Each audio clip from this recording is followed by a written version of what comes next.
Hi, welcome to my channel. My name is Shannon, and this is my third attempt at this video, and it's also my third attempt at completing my nursing training. Thank you for joining me.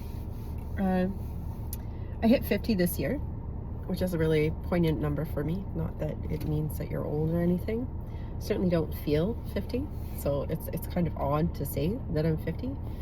I say 50, 50, 50, and I don't feel 50. I certainly look 50, looking in the mirror, looking in my image on the phone there. I certainly look my age.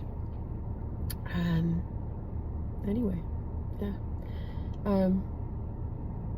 I guess the reason I started this channel is I kind of wanted to document what I'm doing right now, because to me, this has been such a long road and a long process of doing something that completing something that I started way back in 1997. It's 2026 now. 1997, that was forever ago. And just how I wanted to document for myself and to hold myself accountable for getting it completed this time. Okay, so to give you a bit of a backstory, yes, 50. Obviously said that about 50 times now already, and it's only been, I think, about 2 minutes into the, not even 2 minutes, a minute and a half into the video. I originally started an RN program here in Canada in 1997, 96, 97, so September 96. I completed the first year, completed it successfully. It was a 3-year diploma program at that time. This was before they switched everything in Canada up to a degree in order to be an RN. At the end of 1997, I was at the college and I was in the library back when, you remember those things that they used to have called books and periodicals, magazines, things like that. And I was flipping through a magazine called Nursing Times. I believe it still exists. It's a British magazine for nurses. And one of the cool things that they always had at the back of the magazine was these classified ads for jobs in the UK and some international ones. And I used to like going in that magazine because I had lots of skills-based training and information in it. I haven't looked at it to see if it even still exists anymore, but if it doesn't, here's hoping they still do a good job with that kind of thing. But anyway, on the job front, I happened to notice an ad for a job at a hospital in the UK, and I have dual citizenship between Canada and the UK. And this job popped out to me because they were hiring healthcare aides. And I just finished my first year of the nursing program, and I'd read something in one of the Nursing Times issues that nurses in the UK could do their training and it was paid for, and you didn't have to pay for it. So I decided, well, you know what? Let's go over and, well, let's apply for the job at first, see if I get it, and we'll go over and work for a year, and if I like it there, then I'll stay and finish my nurse training there. And bonus, it wouldn't cost me anything, or it would cost a lot less than what I was paying here. So I did that. I applied, I got the job, surprise, surprise, and you've never seen a passport issued so quickly. I think they were desperate for, probably just as desperate then as they are now for healthcare staff in the NHS. Anyway, I went off to the UK and I did that healthcare aid for a year, and I had children. I fell in love, got married, had babies, and didn't go back to it. Fast forward to 2004, split up with my partner, moved back to Canada, brought the kids with me. They were in kindergarten, I think, at the time, or maybe grade 1. I think it was grade 1. Kindergarten and grade 1. Anyway, they were in school, so their care needs were kind of covered, and I went back to doing the nursing program here in Canada, and I went into the RN BSCN, so the Bachelor of Science, with McMaster actually, and I completed the first year again successfully. Did an awesome job, absolutely loved it. Reconciled with my husband and had another child, which was an absolute blessing. I adore all of my children. But then the relationship probably fell apart permanently, and I wasn't able to go back. So twice I started the nursing program, and twice I had to stop after the first year. So I have to be honest, I kind of gave up at that point, thinking that I've tried twice and got nowhere with it, so I guess I'm done.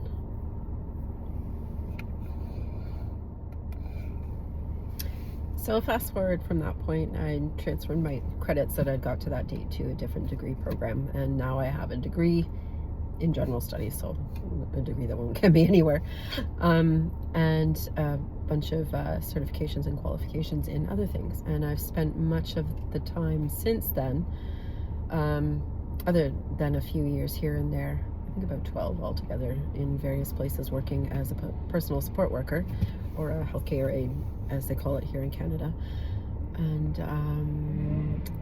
more responsible roles in administration, payroll administrator, and finance.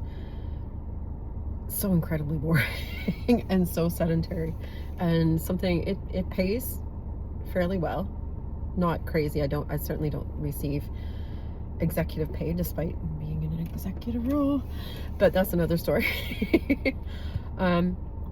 But when I hit 50, that really kind of brought home to me, like, I'm getting to I'm literally at midlife. That assumes that we all live to 100. I'm in the middle of middle age, and I kind of, I don't know if everybody feels this when they hit 50. Maybe you feel it when you hit 40 or 60, or maybe just, I don't know. I'm rambling now. But for me, I hit 50, and it suddenly became this realization that there were goals and dreams that I had that I was perfectly capable of achieving, that I had put on the back burner. I'd put myself and my dreams and my goals on the back burner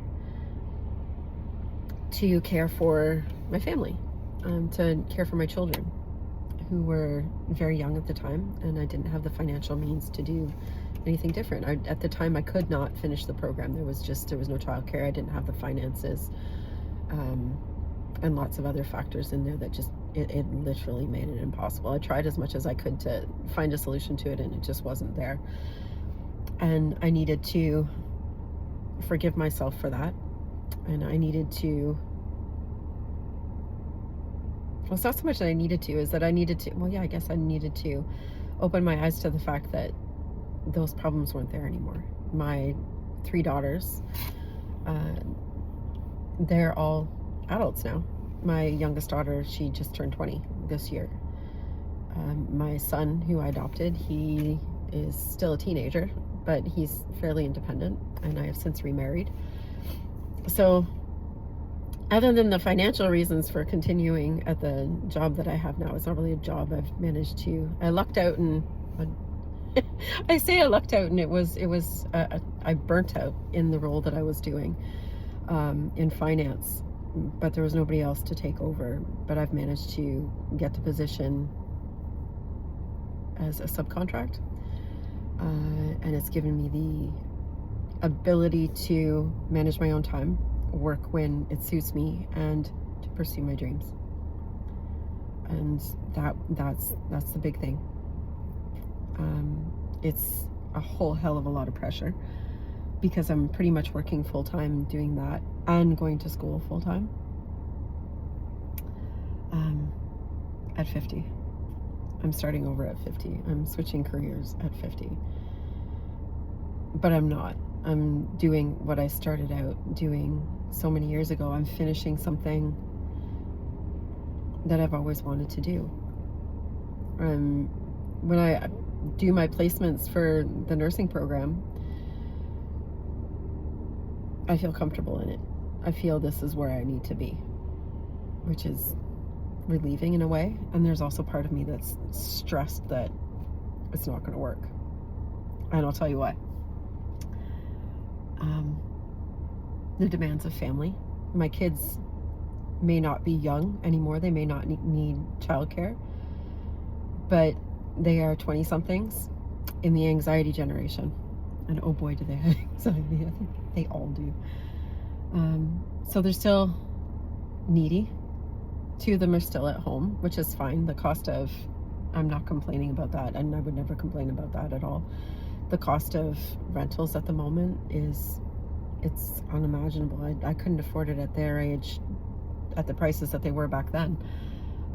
They both work. They both have minimum wage jobs because that's all they can get at the moment. And they're both doing full-time school as well. So they're both working full-time and they've gone back to school full-time. So all three of us are kind of doing the same thing. And it was my youngest daughter actually applying for the nursing program that really made me think, you know, I want to do it. And I want to do it now and get it done before I give myself any more excuses. And I think that's what it had become, because for many years there, when the kids were young, it wasn't an excuse, that there was no solution. And then as time wore on, the excuses kind of went away. Well, no, that doesn't make any sense. The reasons why I hadn't done it in the first place, the things, the barriers that had kept me from doing it had gone away, and they had turned into excuses for not finishing something that I really wanted to do and something that I loved. And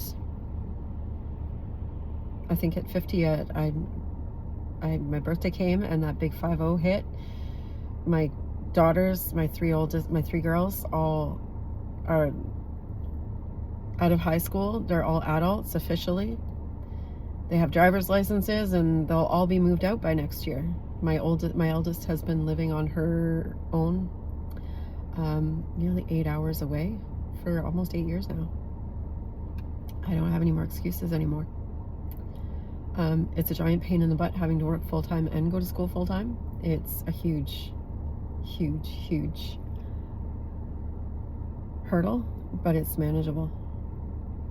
And yeah, so I'm 50 and I'm starting over. I think I'm crazy. Anyway, thank you for joining me, and hopefully I'll have something more coherent for my next video. Thanks for watching.